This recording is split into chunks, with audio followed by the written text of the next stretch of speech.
27절부터 30절까지 같이 한 목소리로 봉독하겠습니다. 여호와의 말씀이니라. 보라, 내가 사람의 씨와 짐승의 씨를 이스라엘 집과 유다 집에 뿌릴 날이 이르리니 깨어서 그들을 뿌리 뽑으며 무너뜨리며 전복하며 멸망시키며 괴롭게 하는 것과 같이 내가 깨어서 그들을 세우며 심으리라. 여호와의 말씀이니라. 그때 그들이 말하기를 다시는 아버지가 신포도를 먹었으므로 아들들의 이가 시다하지 아니하겠고 신포도를 먹는 자마다 그의 이가 신 것 같이 누구나 자기의 죄의 악으로 말미암아 죽으리라. 아멘.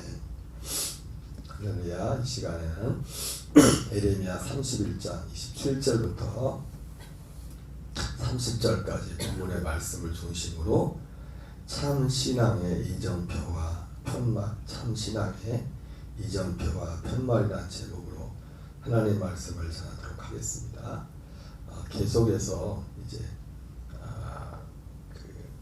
전반부 에레미야 전반부 많은 부분에 있어서는 예루살렘과 유다를 향한 하나님의 심판이 선포되었다고 한다면은 많은 양은 아니지만은 그 이후에 심판으로 끝나는 것이 아니라 하나님이 그 예루살렘과 유다를 회복시키는 말씀에 관한 내용들이 나오고 있습니다. 맨 처음 에레미야가 하나님께 소명을 받을 때 소명 받은 그대로 그 입술에 하나님의 말씀을 에레미야 입에 두신다고 했는데 그 에레미야 입에 두셨던 그 말씀이 그래서 실제로 첫 번째 말씀은 심판에 관한 말씀이었죠. 그래서 뽑고 파괴하고 넘어뜨리는 그런 말씀. 그리고 그 다음에 나온 말씀이 다시 세우고 건설하는 그런 말씀을 주셨습니다. 약속들을 주셨습니다. 그래서 그 에레미야 입에 두었던 그 말씀 그대로 많은 부분에 있어서는 그 말씀들이 심판하는 말씀, 심판에 관한 말씀들이 주를 이루었고, 그러나 말씀이 심판에서 끝나는 것이 아니라 다시 세우시는, 다시 건설하시는, 회복시키는 그런 말씀들로 되어 있는 것을 보게 됩니다.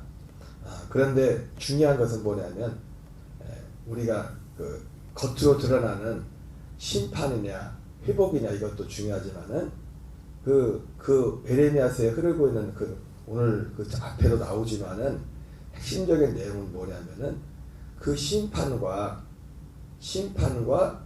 그 회복의 그 기준이 무엇인가. 심판과 그들이 예루살렘과 유다가 하나님 앞에 심판을 받은 이유도 있고 그리고 다시 회복시키는 이유도 있죠. 그죠? 그래서 심판받은 이유는 한마디로 그들이 하나님의 말씀을 듣지 않았죠. 그래서 에레미야 6장 16절 17절에 보면 너희는 너희의 가던 길을 멈추어 서서 애적 길 선한 길이 무엇인가 알아보고 너희는 그 길로 가라. 내가 너희를 위해서 파수꾼을 세우고 너희는 파수꾼의 나팔 소리를 들으라 했지만 둘 다 그죠? 두 번의 요청에 대해서 우리는 거기로 가지 않겠습니다. 우리는 듣지 않겠습니다. 이렇게 말했어요. 그래서 이정표, 예적 길, 예레미야 6장에서는 예적 길, 선한 길이 무엇인가를 알아보라고 했는데 오늘 우리 읽은 그 본문 그 앞에서는 그런 표현이 나오죠. 21절에 너희의 이정표, 너희의 편말, 내가 전에 가던 길 이런 표현들이 나오는데 사실은 이정표란 말이나 편말이라고 표현된 말이나 내가 이전에 가던 길이라는 그 말이나 같은 의미죠. 같은 의미. 그것이 예레미야 6장 16절 17절에 나오는 애적 길, 선한 길, 애적 길, 선한 길이 그것과 동일한 것을 말하는 겁니다. 그리고 파수꾼의 나팔 소리, 파수꾼을 세우고 파수꾼의 나팔 소리를 들으라고 했는데, 이 파수꾼의 나팔 소리가 뭡니까? 그 앞에서 말한 거죠. 애적 길, 선한 길에 대해서 외치는 거예요. 너는 이 길로 돌아오라, 이 길로 돌아오라. 그래서 요즘 뭐 이렇게 중간중간에 제가 말씀을 드렸지만은 이 우리가 회복이라는 거죠. 계속 회복에 관한 내용이 나오기 때문에 심판도 사실은 마찬가지죠. 이 회복의 기준이 어딘가, 회복의 자리가. 회복한다는 것은 어게인, 다시 그 자리로 간다잖아요. 다시 우리가 돌아가야 될 그 자리. 오늘 1차적으로 예루살렘 유다 백성들이 회복을 말하지만은 그 겉으로 드러났던 외적인 회복 이전에 그들이 돌아가야 될 그 자리, 신앙의 자리, 그것이 어딘가. 바로 그것이 애적 길이고 선한 길이고, 그것이 바로 이스라엘 백성들이 원래 가던 그 길을 말하는 거죠. 오늘 29절 30절에서는 그러면서 이제 27절 28절에서는 회복에 대해서 지금 어떤 외적인 회복을 말하죠.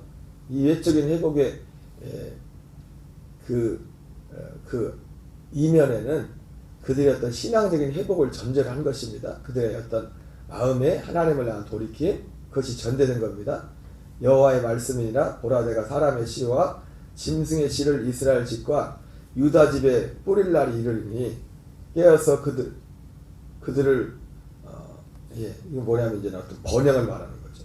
사람의 인구가 늘어나고, 짐승의 씨라는 것은 어떤 사람의 번영뿐만 아니라 어떤 사람이 살아감에 있어서 어떤 필요한 외적인 어떤 필요들이 이제 풍성해질 것에 대한 그런 말씀이죠. 깨어서 그들을 뿌리 뽑으며 무너뜨리며 전복하며 멸망시키며 괴롭게 하던 것과 같이, 아까 말씀드렸던 것처럼 말씀대로 그런 거죠, 그죠? 예레미야 입에 두었던 말씀이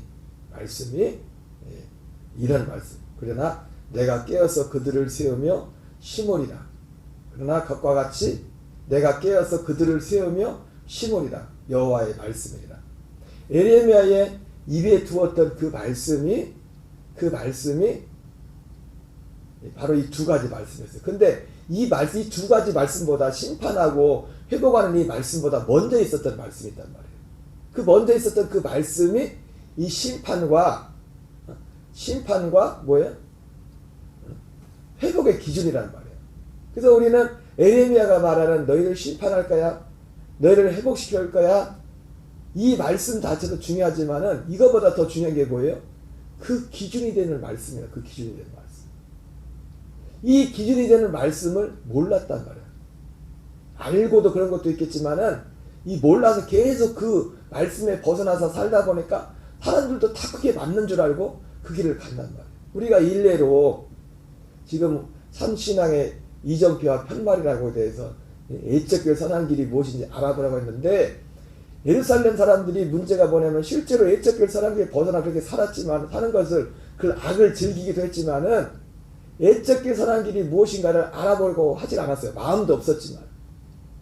한마디로 애적길 선한 길, 참신앙의 기준이 뭔지를 몰랐단 말이에요. 그 대표적인 게 누굽니까? 요시야도 그랬죠. 요시야가 성전 수리를 하면서 그 제사장이 율법책을 발견하고 나서 그걸 갖다 주니까 그거 보고서 가슴을 찢잖아요. 요시야도 몰랐단 말이에요. 그 율법책 속에 뭐가 기록됐습니까? 애적길 선한 길, 기준이 되는. 사실 그것이 그들에게 있어서는 그 말씀이 어떤 사람에게 심판이 되기도 하고, 어떤 사람에게 그것이 축복이 되기도 했단 말이에요. 그러니까 하나님이 에레미야를 통해서 주셨던 그 말씀 이전에 있었던 이스라엘 백성의 말씀 뭡니까? 시내산에서 하나님의 모세를 통해서 주셨던 율법의 말씀이죠. 그 율법. 그러니까 그 길로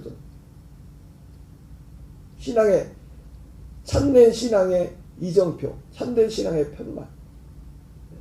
그래서 그들에게 있어서 기본적으로 너희가 애적 길, 선한 길이 무엇인가 알아보고 그 길로 가라고 했을 때는 그 애적 길, 선한 길이 어떤 길입니까?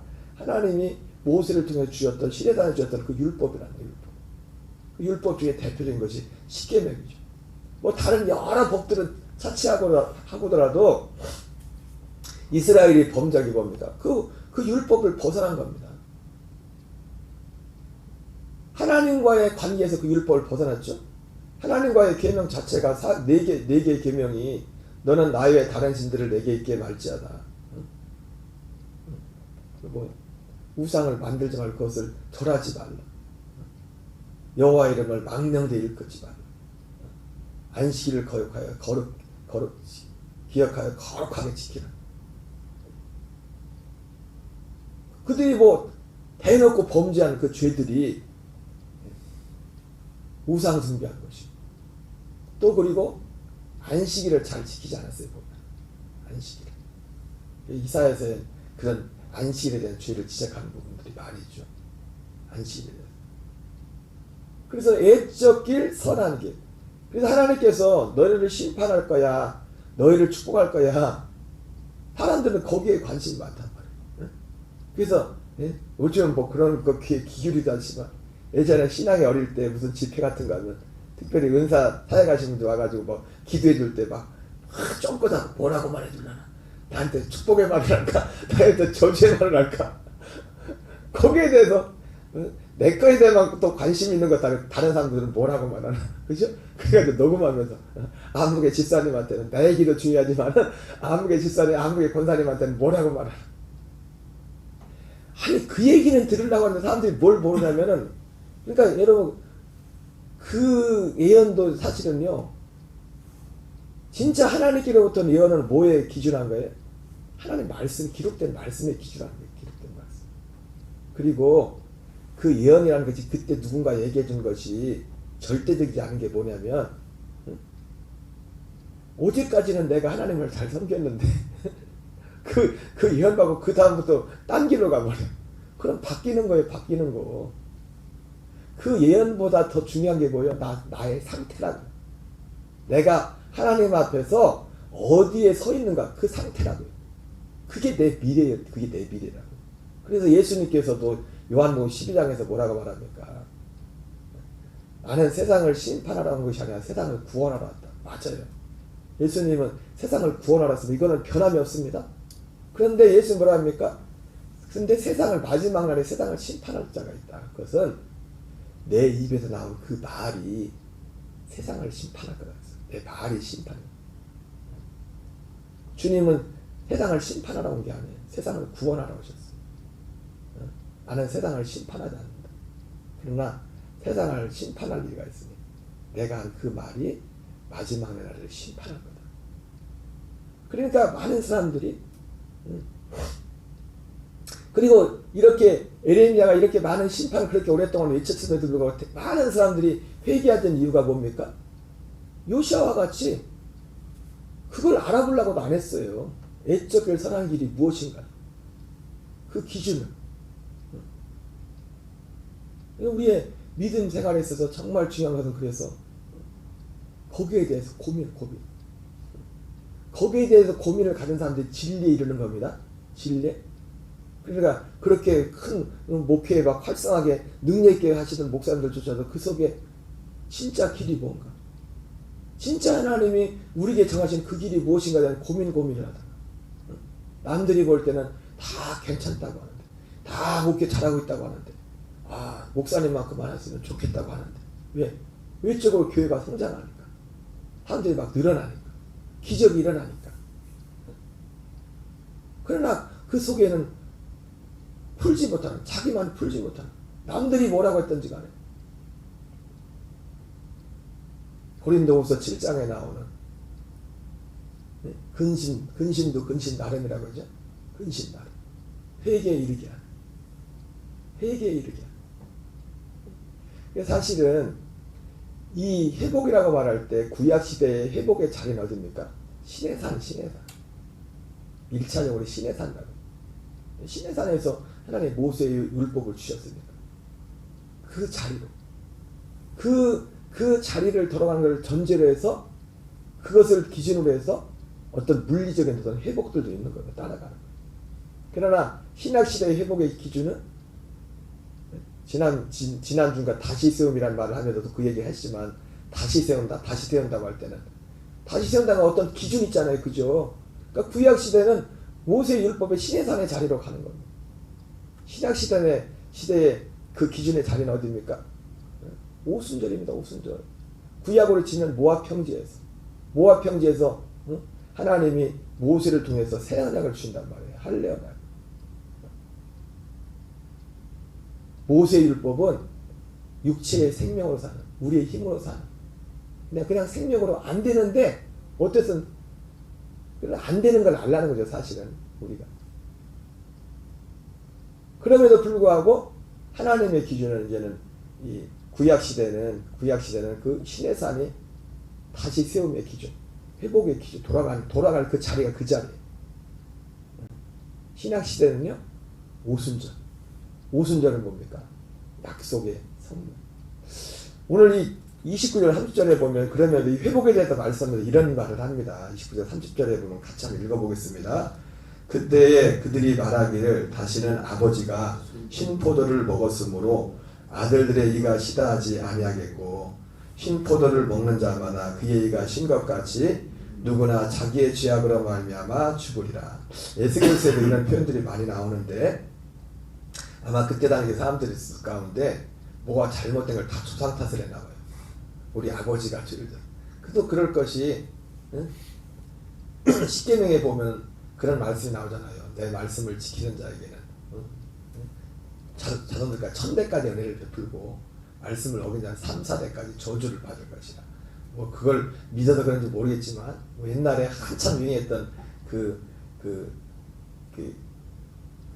이슈 중에 하나가 뭐냐면 20년 전쯤에 조상의 가게에 흐르는 저주를 끊으라고 그런 책들도 많이 한참 유행할 때가 있었지 않습니까?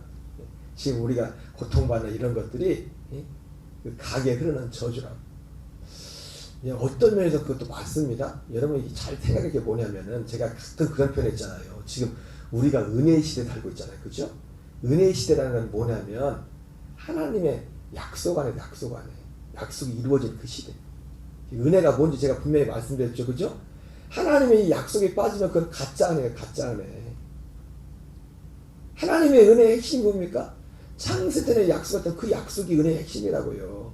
그래서 에베소 2장에서 그게 구원이 되잖아요. 전에 예비하신 대로. 전에 언제 예비했어요?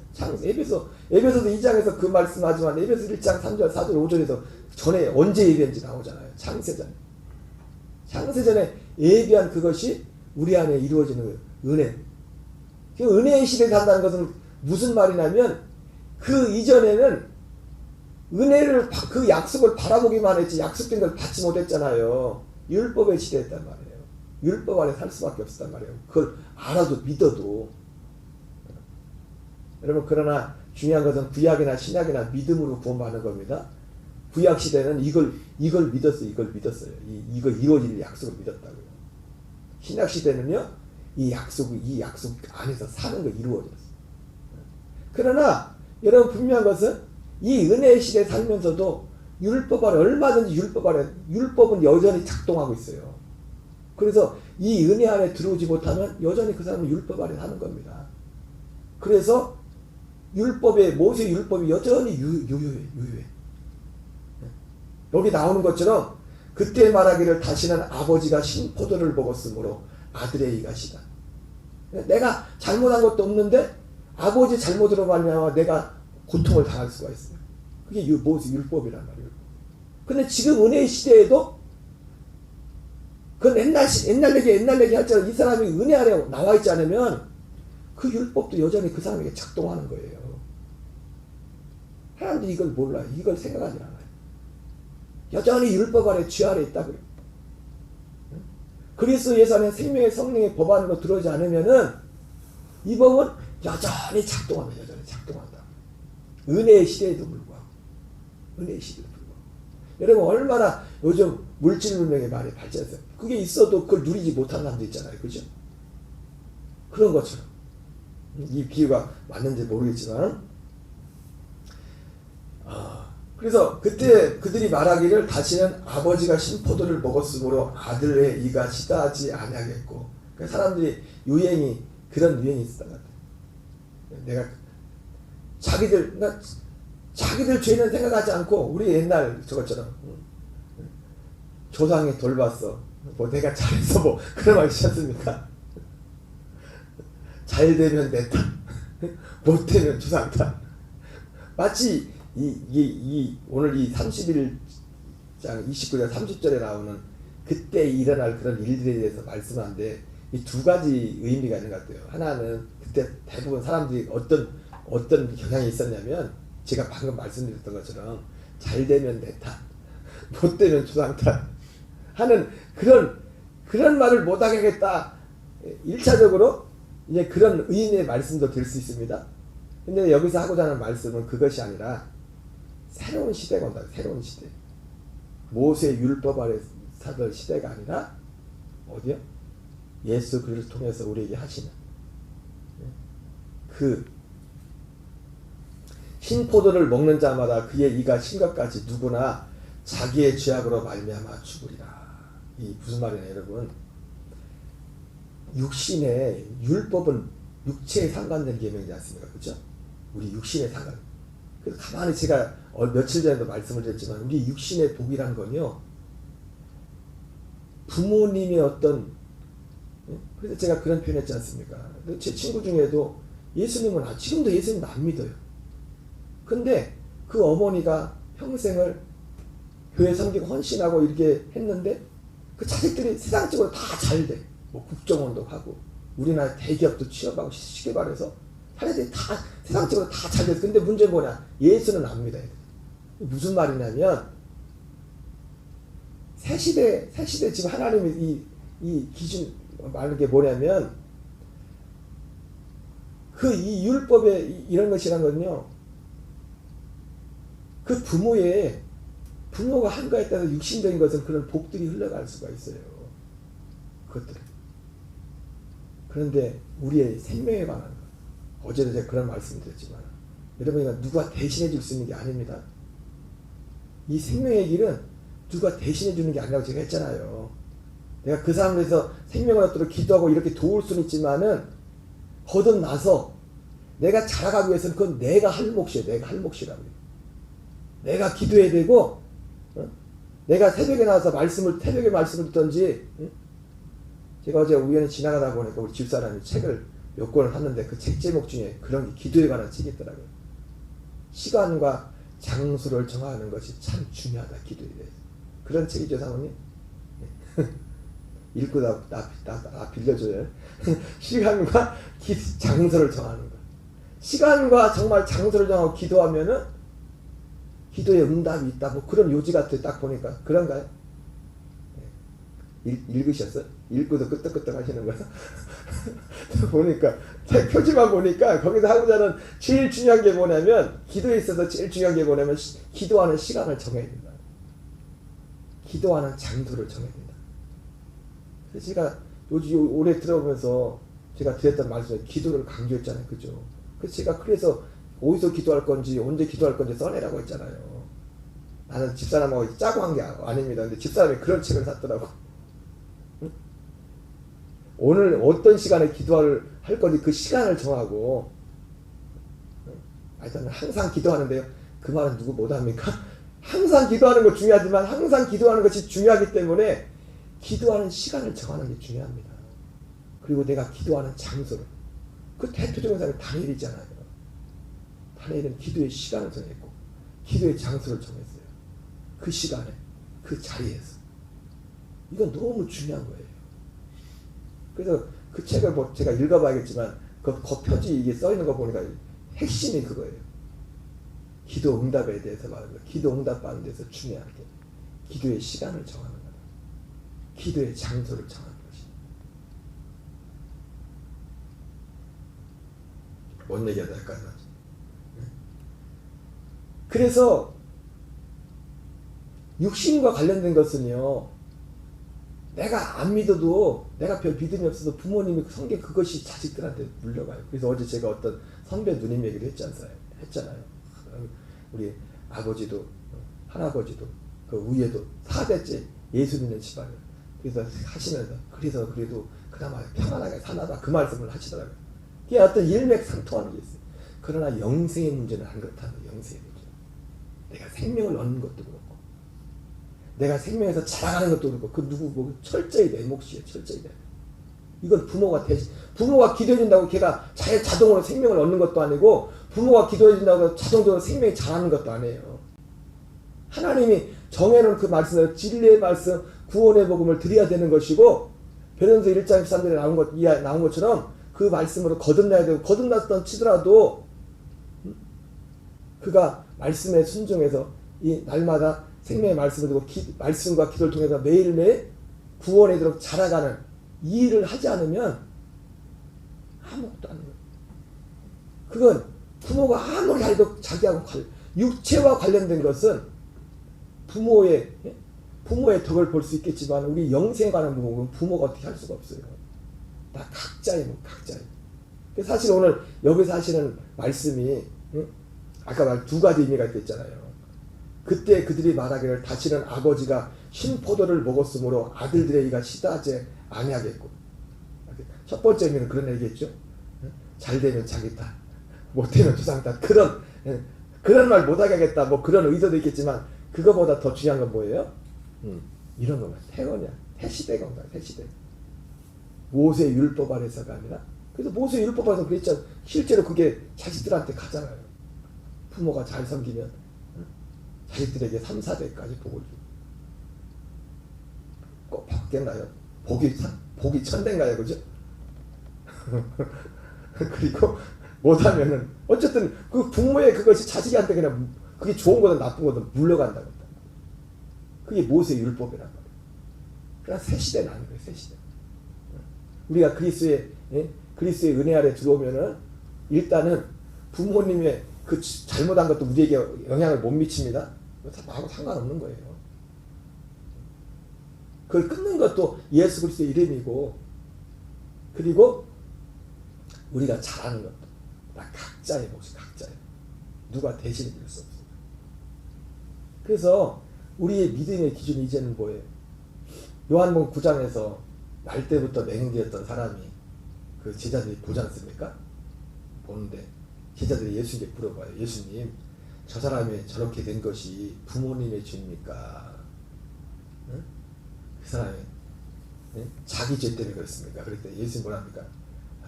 자기 죄 때문도 아니고 부모님 죄 때문도 아니야. 여러분, 이 시대의 믿음의 기준은 딱 이거 하나예요. 그건 뭐랍니까? 저 사람을 통해서 하나님이 하시는 일을 나타내고요. 여러분, 하나님이 하시는 일이 뭡니까? 딱 하나예요. 예수 그리스도를 통해서 이루시는 그 일. 그 일. 그것이 하나님이 하신 일이라. 그래서 마지막에 이 맹인되었던 사람이 입은 바로 돼가지고 두려워하지 않고 바리새인들이 와서 신부한테 있는 그대로 말하잖아요. 자기한테 어떤 불이익이 미칠지도 모르고. 그래서 쫓겨낸단 말이에요. 바리새인들한테. 쫓겨나니까 예수님이 와가지고 그때서야 그 사람한테 어떤 말씀을 하죠. 그러면서 마지막 그런 말을 합니다. 나는 세상에 와서 보는 자들로 보지 못하게 하고, 본다는 육신의 눈이 멀쩡한데 봐야 될 것을 보지 못하게 한다는 거죠. 보지 못하는 자들로 하여금 보게 하기 위함이라. 예수님이 그 말씀 하셨단 말이에요. 하나님께서 하시는 일을 나타내기 위함이라. 우리의 이제 회복의 기준, 이제 이 시대의 진짜 회복의 기준은 뭐냐면 우리가 그 시대에 살고 있으니까 하나님께서 하시는 일, 첫째 것을 폐하고 둘째 것을 세우시는 그 일, 그것이 오늘 그 2000년 전 초대교회 사도 바울과 베드로가 와서 말한다면, 너희는 에레미야를 통해 하나님 말씀했잖아요. 옛적 길 선한 길이 무엇인지 알아보라. 그 옛적 길, 그때 선한 길은 신의 산이었다면 사도들이 와서, 베드로가 와서, 바울이 와서 너희들 옛적 길 선한 길이 어딘지 알아보고 그 길로 가라 했을 때 그 길은 어디입니까? 옛적 길 선한 길은 그 오순절에 우리 안에 하나님의 언약이 약속이 이루어진 그 길, 그리고 그것이 기준의 기준, 회복의 기준이 되기도 하고 축복의, 우리가 영원한 세상에서 하나님의 예수님 마지막 심판을 때 심판의 기준, 그게 심판의 기준이 된단 말이에요. 생명의 영원한 부활에 들어갈 것인지 심판의 부활에 들어갈 것인지의 그 기준이 되는 거예요. 오늘 제가 장하게 말씀을 드렸지만은 지금 회복에 대해서 계속 말씀하지만 회복의 기준도 심판의 기준도, 회복이냐 심판이냐 그것이 중요하냐, 그거보다 더 중요한 건 뭐냐면 그 기준이 무엇인지를 알고 그래서 우리는 이것을 아는 자들만이 우리는 이 시대에 하나님이 세운 파수꾼으로서 하나님의 나팔 소리를 낼 수 있습니다. 우리는 하나님의 나팔 소리가 되어야 됩니다. 예. 그 하나님의 나팔 소리가 되려면 애적 길 선한 길이 뭔지를 알아야 돼요. 그리고 그 안에서 살아야 된다고. 그 복이 저와 여러분에게 충만하기를 주의 이름으로 축원합니다. 우리 주기도문으로 마치겠습니다.